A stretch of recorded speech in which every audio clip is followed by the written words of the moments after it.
Matthew 14. At that time Herod the Tetrarch heard the reports about Jesus, and he said to his attendants, "This is John the Baptist, he has risen from the dead. That is why miraculous powers are at work in him." Now Herod had arrested John and bound him and put him in prison because of Herodias, his brother Philip's wife, for John had been saying to him, "It is not lawful for you to have her."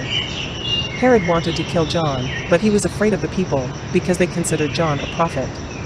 On Herod's birthday the daughter of Herodias danced for the guests, and pleased Herod so much that he promised with an oath to give her whatever she asked.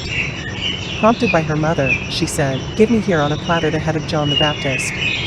The king was distressed, but because of his oaths and his dinner guests, he ordered that her request be granted and had John beheaded in the prison. His head was brought in on a platter and given to the girl, who carried it to her mother. John's disciples came and took his body and buried it. Then they went and told Jesus. When Jesus heard what had happened, he withdrew by boat privately to a solitary place. Hearing of this, the crowds followed him on foot from the towns. When Jesus landed and saw a large crowd, he had compassion on them and healed their sick. As evening approached, the disciples came to him and said, "This is a remote place, and it's already getting late. Send the crowds away, so they can go to the villages and buy themselves some food." Jesus replied, "They do not need to go away. You give them something to eat." "We have here only 5 loaves of bread and 2 fish," they answered. "Bring them here to me," he said. And he directed the people to sit down on the grass. Taking the 5 loaves and the 2 fish and looking up to heaven, he gave thanks and broke the loaves.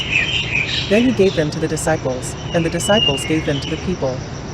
They all ate and were satisfied, and the disciples picked up 12 basketfuls of broken pieces that were left over. The number of those who ate was about 5,000 men, besides women and children.